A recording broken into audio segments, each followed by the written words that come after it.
Hello friends, welcome back to my channel দাদা study centre. তো বন্ধুরা, আজকের এই ভিডিওটিতে আমার আলোচনার বিষয় হলো সপ্তম শ্রেণীর যে গণিত বিষয়টা আছে, সেই সপ্তম শ্রেণীর গণিত বিষয়ের 85 নাম্বার পেজটা তোমরা প্রত্যেকে খুলে নাও। সেই 85 নাম্বার পেজে সাতের দাগের অঙ্কগুলি আজকে সমাধান করাবো। সাতের দাগের অঙ্কগুলি যেটিতে বলেছে, বলেছে বোর্ডে আমি লিখে রাখলাম। বলেছে যে নিচের জোড়া পদগুলির মধ্যে কোনটা সদৃশ্য পদ আর কোনটা অসদৃশ্য পদ, সেটা আমাদেরকে করতে হবে। তো দেখো ভালো করে, তোমরা এরটা দেখো করছি আমি। এরটা দেখো এখানে লিখলাম 2x আর এখানে 3y। তাহলে দেখো এই এক্স আর ওয়াই এগুলোকে এক, তাহলে চলগুলো তো এক নয়, এগুলোকে চল বলে। এই যে 2-এর পরে যে এক্স আছে এটা চল, 3-এর পরে যে ওয়াই আছে এটা চল। তাহলে এদের চলগুলো কি এক এক নাই তো? এটা এক্স আছে, এটা ওয়াই আছে। তাহলে চল যদি না এক হয় সেগুলো কি অসদৃশ্য পদ। তাহলে দেখো আমরা উত্তর লিখছি অসদৃশ্য পদ।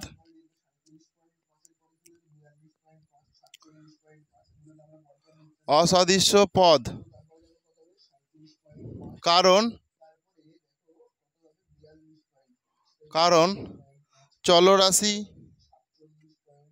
চলরাশি অভিন্ন বিভিন্ন। চলরাশি এক নয় মানেই বিভিন্ন, সেই জন্য 2x, 3y অসদৃশ্য পদ, কারণ চলরাশি বিভিন্ন। তাহলে আমার এরটা হয়ে গেল। এরপরে দেখো বিয়ের দাগের অঙ্কটা করছি। দেখো বিয়ের দাগে আছে, দেখো 7x, 8x। তাহলে দেখো এটাও দেখো চলরাশি x, এটাও চলরাশি x। তাহলে এটা কি হবে? এটা সদৃশ্য পদ, কারণ চলরাশি একই চলরাশি। অতএব সদৃশ্য পদ দয়েরই সদৃশ্য পদ, কারণ একই চলরাশি।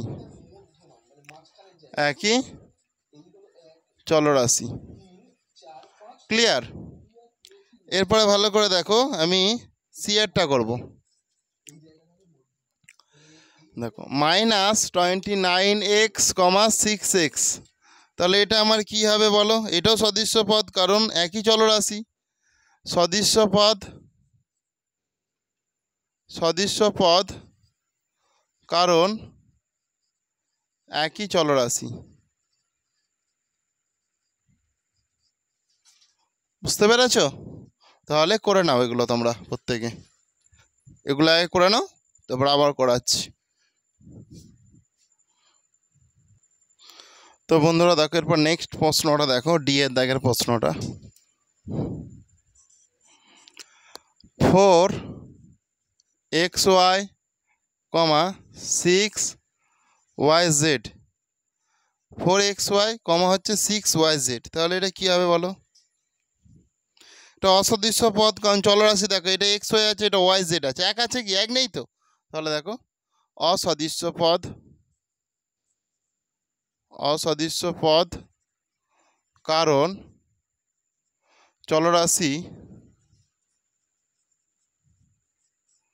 চলরাশি বিভিন্ন।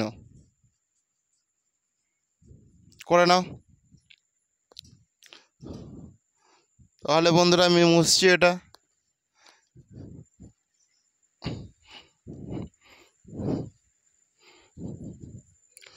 তাহলে আমার ডিএডটা সিএডটা আগে হয়ে গেছে, ডিএডটাও হয়ে গেল।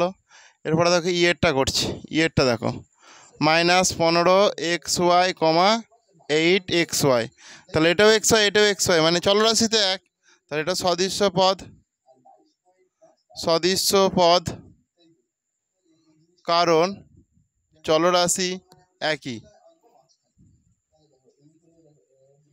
চলরাশি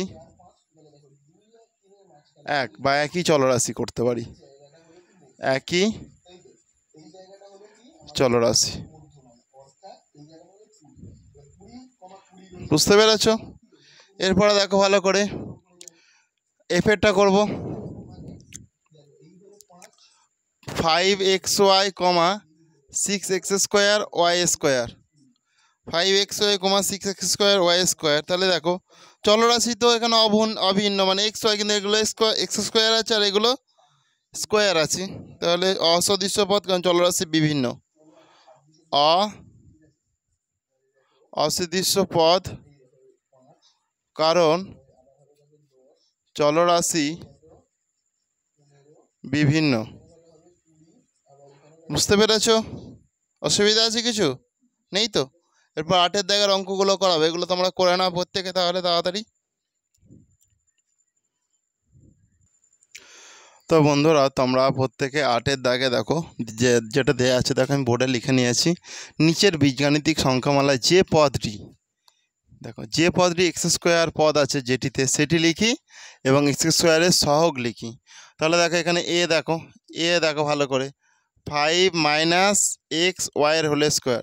তাহলে এখানে এক্স স্কোয়ার যুক্ত পদ আছে কি? এখানে এক্স স্কোয়ার যুক্ত পদ নেই। কোথাও এক্স স্কোয়ার দেখতে পাচ্ছ? এখানে শুধু এক্স আছে, কিন্তু এই যে এক্স স্কোয়ার এটা নেই। তাহলে এখানে আমরা লিখে দেবো নেই। আর এদের এক্স স্কোয়ার যুক্ত পদ নেই মানে তার তো সহগও থাকবে না, তাহলে এটা নেই। এটাই হচ্ছে তোমাদের উত্তর।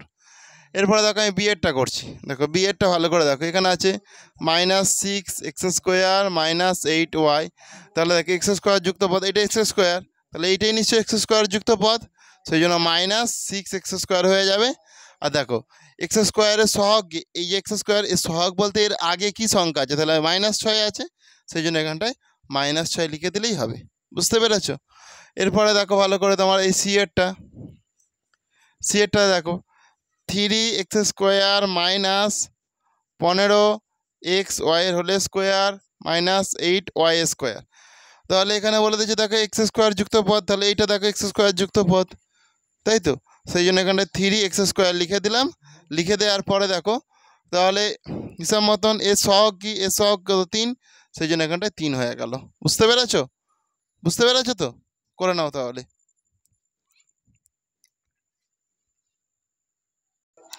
তো দেখো বন্ধুরা আমরা সি পর্যন্ত অঙ্কগুলো করে নিলাম, এরপর ডি এরটা করবো। তাহলে এটা আমি মুছে দিই।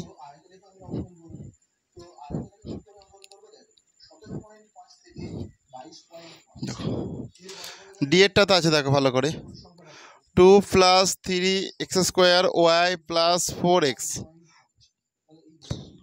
তবে দেখো এক্স স্কোয়ার যুক্ত পদ, তাহলে এক্স স্কোয়ার যুক্ত পদ মানে এইটা, সেই জন্য এটা দেখো 3x² y।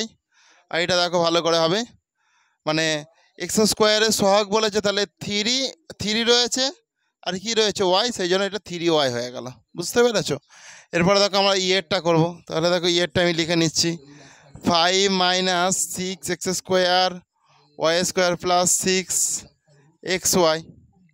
তাহলে দেখো এক্স স্কোয়ার সহগ বলতে এই পদটা আছে, তাহলে এটা লিখে নিল -6x² y²।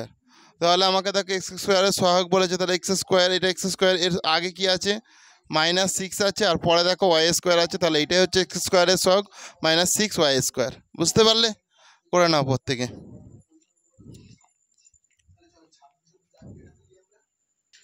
তো বন্ধুরা কোষে দেখি 6.1-এর দাগের অঙ্কগুলো মোটামুটি কমপ্লিট হয়ে গেল। এরপর নেক্সট দিন আমি কোষে দেখি 6.2-এর দাগের অঙ্কগুলো তোমাদেরকে করিয়ে দেবো। তো থ্যাংক ইউ, প্রত্যেকে ভালো থেকো। আজকের ক্লাসটা তাহলে আমি এখানেই শেষ করছি।